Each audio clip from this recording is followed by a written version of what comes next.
महायोजना Marathi YouTube चॅनलमध्ये आपले सहर्ष स्वागत आहे. लेटेस्ट अपडेट व सरकारी योजनांची माहिती मिळवण्यासाठी आमच्या या यूट्यूब चॅनलला सबस्क्राईब करा.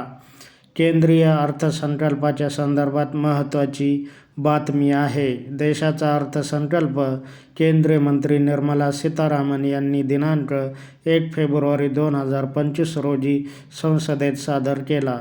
या अर्थसंकल्पाचे केंद्रीय मंत्री नितीन गडकरी यांनी स्वागत केले आहे. हा अर्थसंकल्प शेतकरी, शेतमजूर, तरुण आणि नवउद्योजकांना चालना देणारा हा अर्थसंकल्प असल्याचे मत नितीन गडकरी यांनी व्यक्त केले असून चला बघूया काय म्हणाले केंद्रीय मंत्री नितीन गडकरी. देश के इतिहास का एक बहुत महत्वपूर्ण बजट निर्मला जी ने आज पार्लियामेंट में पेश किया है। ये जो बजट की विशेषता ये है कि हमारी इकोनॉमी को एक्सेलरेट करने वाला ये बजट है। जहाँ तक इंफ्रास्ट्रक्चर को हर समय वित्त मंत्री प्राथमिकता देते हैं, इस समय भी हमारा बजट बढ़ा है, जिसके कारण इंफ्रा रोड सेक्टर में इसका बहुत बड़ा फायदा होगा। मुझे इस बात की खुशी है कि कृषि विभाग की ओर उन्होंने विशेष रूप से ध्यान दिया है।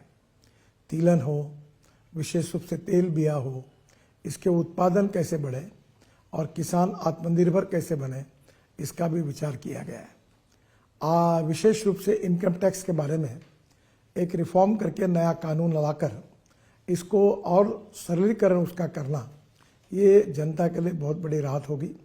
और 12 लाख रुपए के उत्पादन के लिए इनकम टैक्स में जो राहत दी गई है वो भी बहुत महत्वपूर्ण है।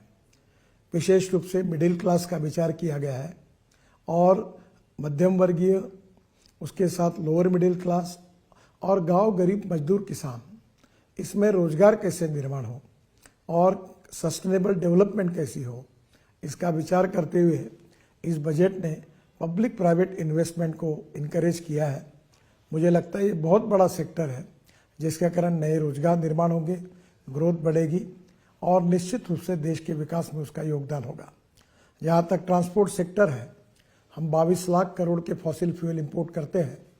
इकोनॉमिक पॉइंट ऑफ व्यू भी हमारे लिए वो एक बहुत बड़ी समस्या है, पर उसके साथ साथ अल्टरनेटिव फ्यूल और बायोफ्यूल को प्रोत्साहन मिलता है।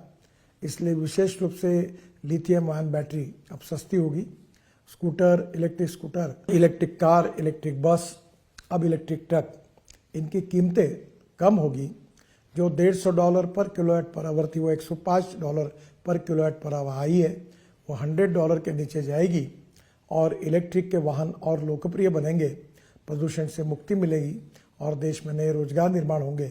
इसके लिए भी उन्होंने विशेष रूप से जो टैक्स में रियासत दी है वो निश्चित रूप से बहुत उपयोगी है।